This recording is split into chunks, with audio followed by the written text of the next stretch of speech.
नमस्कार दोस्तों, स्वागत है आप सभी का एक बार फिर से राजू सर के नाम से इस यूट्यूब चैनल के अंदर एमसीक्यू वीडियो की इस कड़ी के अंदर एक और नया एमसीक्यू हम लेके आए हैं। एसएससी सीआरपीएफ व्यापम एग्जाम के पॉइंट ऑफ व्यू में कुछ इंपॉर्टेंट एमसीक्यू जिनको सॉल्व करने वाले हम विद रैशनल। आप लोगों से गुजारिश, फटाफट से लिंक को शेयर कर दीजिए, चैनल को लाइक कर दीजिए, चैनल को सब्सक्राइब कर दीजिए और मैक्सिमम लोगों तक अप्रोच करिए ताकि मैक्सिमम स्टूडेंट जो है इस एमसीक्यू सेशन का फायदा उठा सके।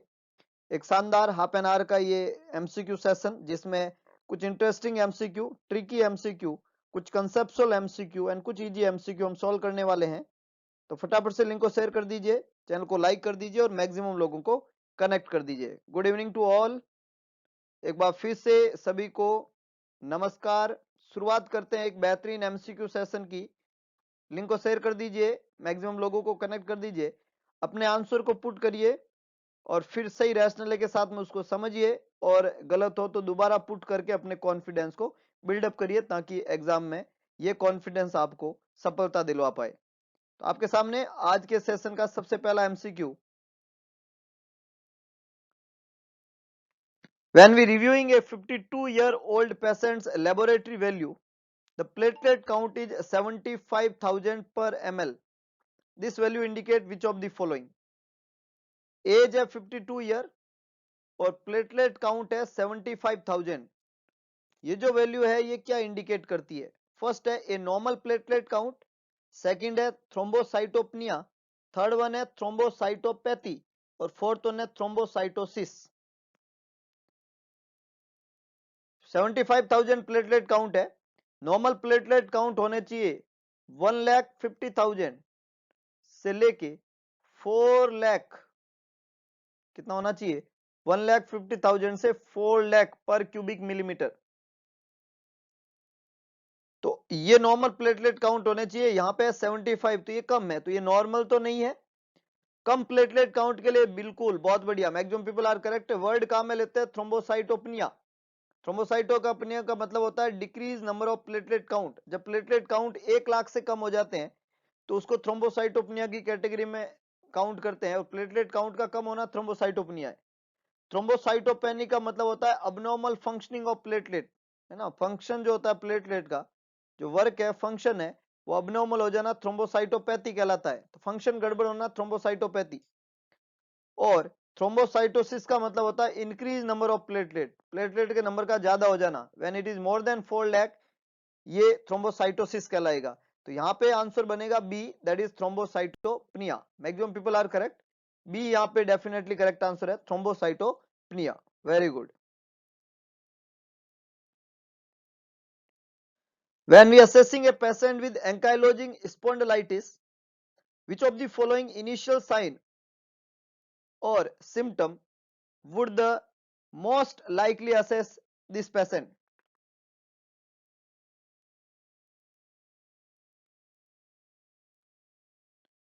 फर्स्ट ऑप्शन है red painful swollen joint, second है fatigue and night sweat, third है low back pain, fourth one है neck pain and stiffness. Question देखिएगा क्या पूछा गया है। यहां पे हमें पूछा गया है कि एंकाइलोजिंग स्पॉन्डिलाइटिस का पेशेंट है, इनिशियल साइन और सिम्टम यहाँ पे आपको पूछा है, कौन सा आप असेस करेंगे। तो एंकाइलोजिक स्पॉन्डिलाइटिस जो होता है वो बेसिकली लार्ज जॉइंट और स्पाइन का इंफ्लामेटरी डिजीज होती है। Itis word for inflammation. तो इंफ्लामेटरी डिजीज है स्पाइन की, वर्टिबल कॉलम की और लार्ज जॉइंट की, वहां पे इंफ्लामेशन हो जाता है बोन के अंदर। बोन में जब भी इंफ्लामेशन होता है तो इंफ्लामेटरी कंडीशन में सबसे पहला साइन हमेशा पेन होता है। वेरी गुड, तो बिल्कुल सही आंसर है सी, यहाँ पे करेक्ट आंसर बनेगा। इनिशियली इंटरमीडिएट लो बैक पेन पेशेंट को देखने को मिलता है। एंकाइलोजिक स्पॉन्डिलाइटिस के इनिशियली जो है लो बैक पेन देखने को मिलेगा। रेड पेनफुल स्वेलन जॉइंट जो है वो रूमेटॉइड आर्थराइटिस का क्लिनिकल साइन है। रूमेटॉइड आर्थराइटिस जो होता है उसके क्लिनिकल साइन में जॉइंट रेड पेनफुल और स्वेलन हो जाते हैं। फटीग डेफिनेटली एंकाइलोजिक स्पॉन्डिलाइटिस में भी होता है, लेकिन नाइट स्वेट जो है इस बीमारी का हिस्सा नहीं है, इसलिए बी ऑप्शन खोटा है। Neck pain and stiffness late sign के अंदर आते हैं इस बीमारी में, है ना। जब सर्वाइकल स्पाइन अफेक्ट होता है तो लेट साइन में नेक पेन और स्टिफनेस भी मरीज में देखने को मिलता है। तो यहाँ पे करेक्ट आंसर बनेगा सी, लो बैक पेन, जो कि इनिशियल साइन रहेगा। अगर वहां पे लेट साइन से पूछा जाए तो नेक पेन एंड स्टिफनेस, इसलिए ए बी और डी यहाँ पे खोटे जवाब है। सी बिल्कुल करेक्ट आंसर है, low back pen. Very good. When reviewing the laboratory value of a patient recently diagnosed with chronic lymphocytic leukemia, मरीज जो है उसका डायग्नोसिस बना है क्रोनिक लिम्फोसाइटिक ल्यूकेमिया, और उसका लैब वैल्यू जो है हम असेस कर रहे हैं, रिव्यू कर रहे हैं। Which finding might the nurse expect to find, क्या चीज जो है आपको फाइंडिंग में मिलेगी, क्या एक्सपेक्टेशन आपकी लैब वैल्यू में क्या मिलेगा। फर्स्ट है elevated sedimentation rate, second one है uncontrolled proliferation of granulocytes, third one है thrombocytopenia and increase lymphocytes, fourth one है elevated aspartate amino transferase and alanine amino transferase level. Lab value patient with chronic lymphocytic leukaemia CLL, क्या देखने को मिलेगा, क्या finding मिलेगी। Very good. देखिएगा CLL एक बीमारी है, ब्लड कैंसर। ल्यूकेमिया जो है वो ब्लड कैंसर होता है, ब्लड कैंसर से संबंधित ये बीमारी है। ब्लड कैंसर को ही ल्यूकेमिया बोला जाता है। और ब्लड कैंसर वाली डिजीज के अंदर मरीज के अंदर स्मॉल जो रहती है अबनॉर्मल जो मैच्योर बी लिम्फोसाइट होती है उनका प्रोलिफरेशन देखने को मिलता है, और एंटीबॉडी जो है वो बॉडी में डिक्रीज हो जाते हैं। पेशेंट के अंदर WBC जो इमेच्योर WBC है वो बढ़ती है, मैच्योर ब्लड सेल कम होती है, प्लेटलेट के नंबर कम हो जाते हैं, है ना। RBC के नंबर वहां पे कम देखने को मिलेंगे। तो डेफिनेटली थ्रोम्बोसाइटोपेनिया और इंक्रीज लिम्फोसाइट, और वो जो लिम्फोसाइट इंक्रीज होती है वो कौन सी होती है, अबनॉर्मल, है ना, इमेच्योर लिम्फोसाइट के नंबर बढ़ जाते हैं। तो सी यहाँ पे करेक्ट आंसर रहेगा डेफिनेटली। थ्रोम्बोसाइटोपेनिया के साथ में इमेच्योर जो लिम्फोसाइट्स है, ग्रेनुलोसाइट्स है, उनके नंबर बढ़े हुए देखने को मिलेंगे। ए ऑप्शन में यहाँ पे लिखा हुआ है कि एलिवेटेड हो जाएगा ESR, और डी ऑप्शन में एलिवेटेड AST एंड ALT। तो ESR और AST ALT का संबंध इस बीमारी में नहीं है, ESR की वैल्यू एलिवेशन का संबंध इस बीमारी से नहीं है। तो ए और डी तो यहाँ खोटे जवाब है। अनकंट्रोल प्रोलिफरेशन ऑफ ग्रेनुलोसाइट, तो ग्रेनुलोसाइट का प्रोलिफरेशन इस बीमारी में नहीं हो पाता है। ग्रेनुलोसाइट जो है उसका प्रोलिफरेशन इस बीमारी में नहीं होता है, माइलोजीनस ल्यूकेमिया के अंदर होता है ना, ग्रेनुलोसाइट का प्रोलिफरेशन। तो यहाँ पे बी ऑप्शन भी गलत हो जाएगा। तो सही आंसर क्या रहेगा, सी, थ्रोम्बोसाइटोपेनिया होगा वहां पे और इंक्रीज लिम्फोसाइट्स होगी। ये एक्सपेक्टेड फाइंडिंग देखने को मिलेगी CLL के मरीज के अंदर, क्योंकि लिम्फोसाइटिक ल्यूकेमिया है, इसलिए इसमें लिम्फोसाइट्स के नंबर बढ़ेंगे। Very good. When teaching a patient about multiple myeloma, बीमारी का नाम है मल्टीपल माइलोमा, है ना, क्या इंटरवेंशन आप मतलब किस किस इंटरवेंशन के ऊपर आप जोर देंगे, है ना, स्ट्रेस करेंगे, कौन सा इंटरवेंशन काम में लेने का बोलेंगे। मरीज को मल्टीपल माइलोमा है, कौन सा इंटरवेंशन काम में लेंगे। मल्टीपल माइलोमा बोन का एक कैंसर है, बोनी कैंसर बोलते हैं इसको, मल्टीपल माइलोमा। तो क्या इंटरवेंशन काम में लेंगे, maintain bed rest, restrict fluid intake, drink at least 3 litre of fluid daily, keep the lower extremities elevated. चार ऑप्शन यहाँ पे लिखे हुए हैं, which is the correct one. Very good. एक बात इंपॉर्टेंट याद रखिएगा, जब भी किसी क्वेश्चन में दो ऑपोजिट ऑप्शन हो तो जवाब उसी में से है। तो यहां देखिएगा बी ऑप्शन फ्लूइड को रेस्ट्रिक्ट कर रहा है और डी ऑप्शन फ्लूइड को बढ़ावा दे रहा है, तो डेफिनेटली बी या सी में से जवाब है, क्योंकि एक फ्लूइड को बंद कर रहा है, एक फ्लूइड को बढ़ावा दे रहा है। तो हमें यहाँ पे मल्टीपल माइलोमा के मरीज में फ्लूइड बंद नहीं करना है, उसको बढ़ाना है।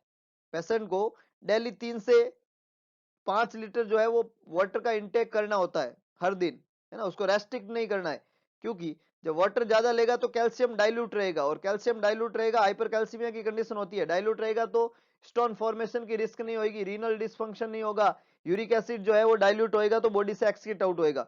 तो डेफिनेटली यहाँ पे करेक्ट आंसर क्या बनेगा, सी। हमें फ्लूइड को रेस्ट्रिक्ट नहीं करना है, फ्लूइड के इंटेक को बढ़ावा देना है, उससे कैल्शियम का डाइल्यूशन और यूरिक एसिड का डाइल्यूशन होगा, जिससे रीनल डिसफंक्शन की रिस्क कम होगी। वॉकिंग जो है वो पेशेंट को एनकरेज करना है ताकि उसमें बोन का डीमिनरलाइजेशन प्रिवेंट हो सके। बेड रेस्ट से डीमिनरलाइजेशन ज्यादा होता है, इसलिए पेशेंट को वॉकिंग कराना है, बेड रेस्ट नहीं कराना होता है। और लोअर एक्सट्रीमिटीज को कभी भी एलिवेट करने की यहाँ पे जरूरत नहीं है, इसलिए ए बी और डी यहाँ पे खोटे जवाब है। सी बिल्कुल करेक्ट आंसर है कि उसके फ्लूइड इंटेक को बढ़ाओ, कैल्शियम को डाइल्यूट करो, यूरिक एसिड को डाइल्यूट करो। डाइल्यूट कंडीशन में रहेंगे तो यूरिक एसिड बॉडी से बाहर निकलेगा, कैल्शियम डाइल्यूट रहेगा तो रीनल डिसफंक्शन नहीं होगा। फ्लूइड को रेस्ट्रिक्ट तो करना ही नहीं है, बेड रेस्ट से और बोन का डीमिनरलाइजेशन होगा, तो उसको प्रिवेंट करना है आपको, बोन के डीमिनरलाइजेशन को रोकना है, तो आपको पेशेंट को चलाना होगा तो उसको मोबिलिटी प्रोवाइड करनी है। सी यहाँ पे करेक्ट आंसर है। Very good. An elderly patient has a wound that is not healing normally. एक एल्डर पेशेंट है जिसको वुंड है जो कि नॉर्मली हील नहीं हुआ है। Intervention should be based on which principle और टेस्ट रिजल्ट, है ना। क्या इंटरवेंशन लेंगे, क्यों नहीं हील हो रहा है, आपको क्या लग रहा है इस वुंड की हीलिंग क्यों नहीं हो पा रही है, क्या रीजन हो सकता है। पहला है लेबोरेटरी टेस्ट रिजल्ट देख के हम पता करेंगे, किडनी फंक्शन टेस्ट का रिजल्ट देखेंगे, poor wound healing which is expected as part of the ageing process, उम्र के कारण, और लास्ट है diminished immune functioning that interfere with the ability to fight infection. Immune function कमजोर हो गया है जिससे इन्फेक्शन से फाइट करने की एबिलिटी जो है वो कमजोर हो गई है। Which is correct one. Wound की हीलिंग नहीं हो पा रही है, इंटरवेंशन के आधार पे आप क्या प्रिंसिपल लगाएंगे, वहां पे क्या रीजन हो सकता है। Lab test result, kidney function test result, poor wound healing which expected with ageing, और diminished immune function and interfere with the ability to fight infection. यहाँ पे करेक्ट आंसर रहेगा D, immune system. Immune function important रहता है wound के healing के process के अंदर। इम्यून सिस्टम जब डिमिंस हो जाता है, डिसफंक्शन हो जाता है, तो वो इन्फेक्शन से फाइट करने की एबिलिटी बॉडी खो देती है, जिससे वुंड की हीलिंग जो है वो बहुत स्लो हो जाती है, बहुत वीक हो जाती है।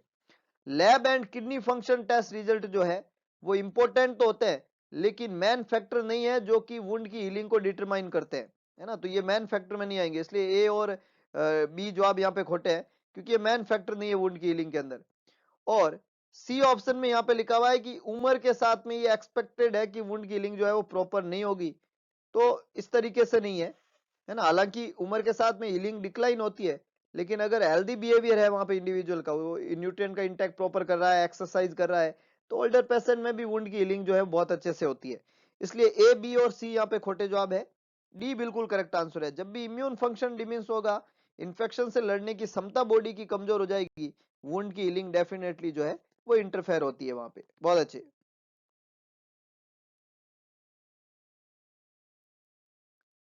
During discharge teaching about corticosteroid, the patient asked the nurse what the drug suppress.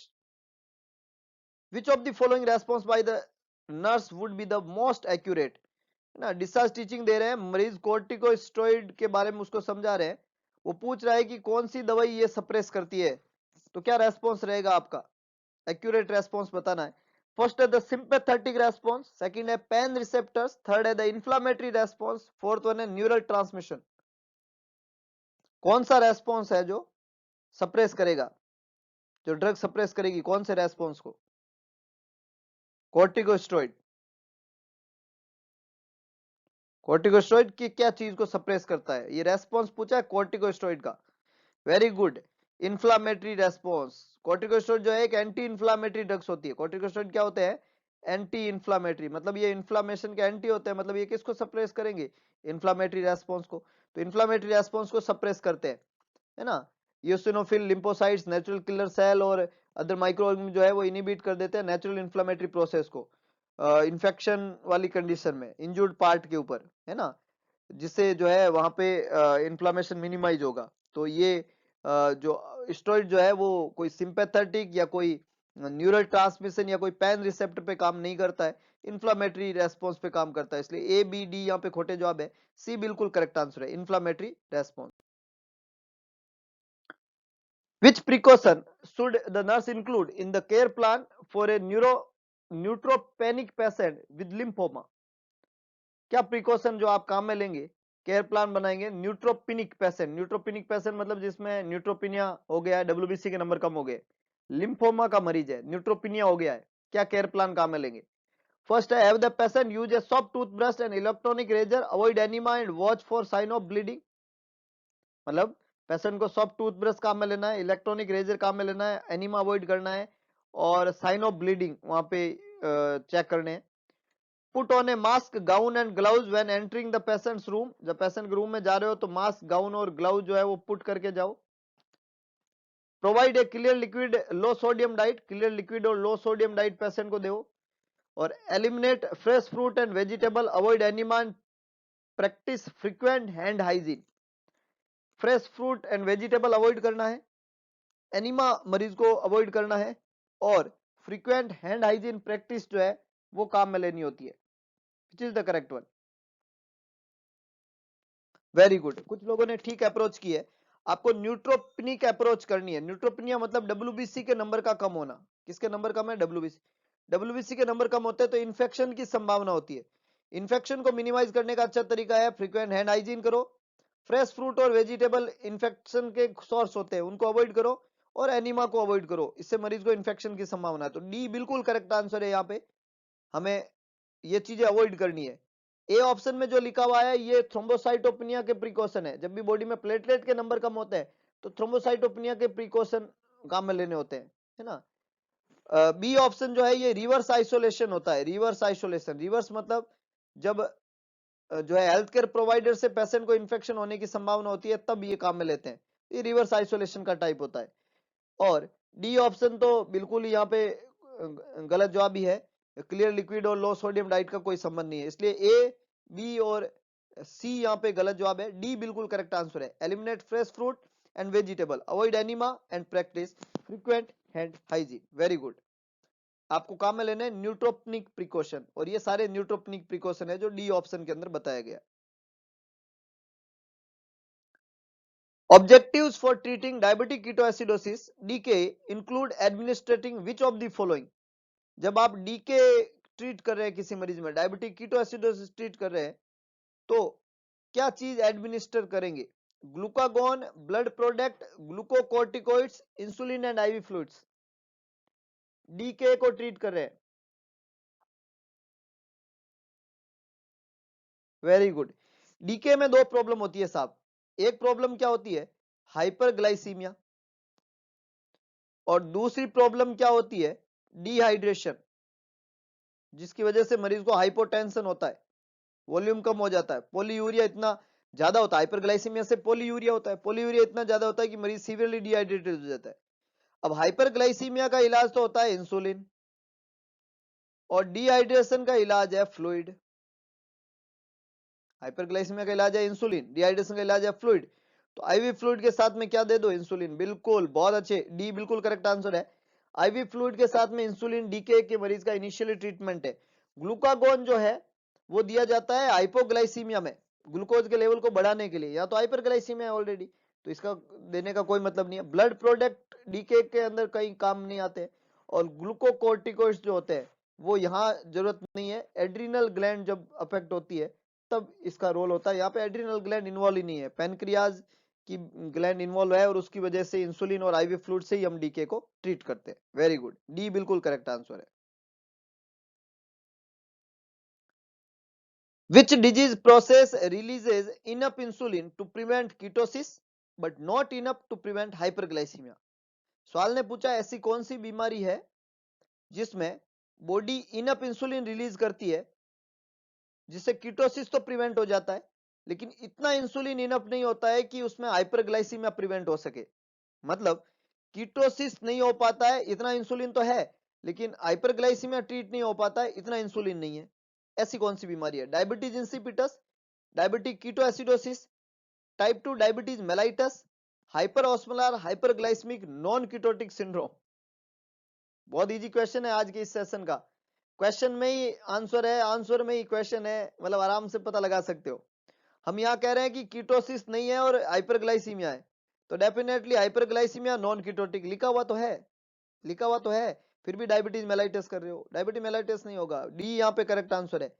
D, HHNS, hyperglycaemic non ketotic hyperosmolar. किसी ने लास्ट वीडियो सेशन इससे पहले वाले में पहले से पहले वाले में पूछा भी था कि सर HHNS क्या होता है, इसलिए मैं ये क्वेश्चन लेके आया हूँ, क्योंकि वहां पे मैं उसका जवाब नहीं दे पाया था या नहीं दिया था अपने। ये समझने वाली बात है कि डीके और HHNS में क्या फर्क है। डीके में कीटो एसिडोसिस होता है, यहाँ पे कीटो एसिडोसिस नहीं होता है ना, इसमें सिर्फ हाइपरग्लाइसीमिया होता है। तो ये इसका आंसर है। अगर ये डायबिटिक कीटो एसिडोसिस होता तो वहाँ कीटो एसिडोसिस और हाइपरग्लाइसीमिया दोनों होता है, इसलिए ये नहीं है। और डायबिटीज मेलाइटस जो होता है उसके अंदर उसी के ये कॉम्प्लिकेशन है कीटो एसिडोसिस, तो ये भी यहाँ पे जवाब नहीं बनेगा। और डायबिटीज इंसिपिटस जो है वो एडीएच की डेफिशिएंसी से होता है, एंटी डायबिटिक हार्मोन, है ना, उसकी डेफिशिएंसी की वजह से होता है। तो ए, बी और सी यहाँ पे खोटे जवाब है। डी बिल्कुल करेक्ट आंसर है। Hyperosmolar, hyperglycaemic, non ketotic syndrome. Osmolarity इसलिए बढ़ जाती है बॉडी ब्लड की क्योंकि वहां पे फ्लूइड का लॉस हो जाता है। हाइपरग्लाइसीमिया की वजह से पॉलीयूरिया होता है, उसकी वजह से बॉडी से फ्लूइड लॉस हो जाता है, इसलिए ऑस्मोलैरिटी जो है वो ज्यादा देखने को मिलती है। जब भी सॉल्यूट के नंबर बॉडी ब्लड में प्लाज्मा में ज्यादा होंगे ऑस्मोलैरिटी बढ़ जाती है। तो हाइपर ऑस्मोलार वाली कंडीशन होती है, हाइपरग्लाइसीमिया रहता है, नॉन कीटोटिक सिंड्रोम, कीटोएसिडोसिस नहीं होता, ये एचएचएनएस कहलाता है। इंसुलिन सफिशिएंट अमाउंट पे नहीं होता है पर कीटोएसिडोसिस भी नहीं होता, वहां पे हाइपरग्लाइसीमिया जरूर होता है। Very good.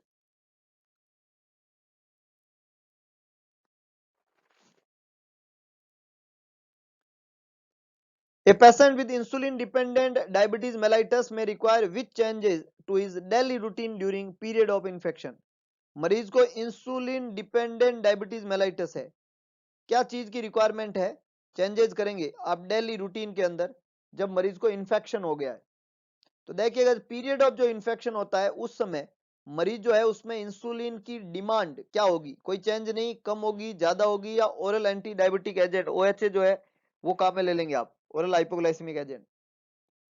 तो देखिएगा during the period of infection और इलनेस जो इंसुलिन डिपेंडेंट पेशेंट रहते हैं उसमें इंसुलिन की रिक्वायरमेंट जो है वो बढ़ जाती है। देखो बहुत सिंपल से है, जब भी दो अपोजिट ऑप्शन हो जवाब उसी में से, तो कम होगा या ज्यादा, तो ज्यादा होगा, तो इंसुलिन की डिमांड वहां पे क्या हो जाती है, बढ़ जाती है। सी बिल्कुल करेक्ट आंसर है, ज्यादा इंसुलिन देना पड़ेगा, कम से काम नहीं चलेगा। इन्फेक्शन में इंसुलिन की नीड जो है वो बढ़ जाती है, जैसे भी कोरोना है, कोरोना में डायबिटिक वाले मरीजों में ग्लूकोज कंट्रोल नहीं हो पाता, इंसुलिन की नीड बढ़ जाती है ना, क्योंकि बॉडी जो है वो कंपनसेट करती है उस इंफेक्शन से, और कंपनसेट करने के लिए वो ब्लड ग्लूकोज के लेवल को इंक्रीज कर देती है।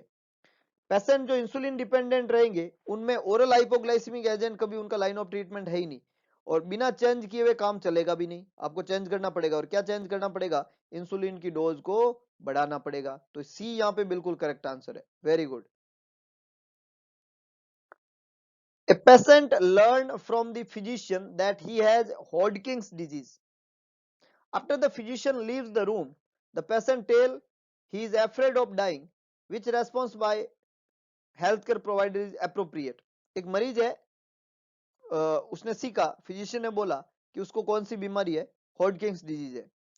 फिजिशियन के रूम लीव करने के बाद में पेशेंट ने पूछा कि वो एफ्रेड ऑफ डाइंग है, उसके अंदर है ना, वो मरने से डर रहा है, तो आपका अप्रोप्रिएट रेस्पॉन्स क्या रहेगा? फर्स्ट यहाँ पे लिखा हुआ है कि don't worry many people survive this disease, चिंता करने की जरूरत नहीं है, बहुत सारे लोग इस बीमारी से सर्वाइव कर जाते हैं। सेकंड है Hodgkin's disease is a very treatable, ये बीमारी बहुत अच्छे से ट्रीटेबल है। थर्ड है you are afraid of dying, क्या तुम मरने से डर रहे हो। लास्ट है you should speak with your minister, तुम्हें अपने मिनिस्टर से बात करनी चाहिए। चार ऑप्शन यहाँ पे दिए हुए, which is the correct one?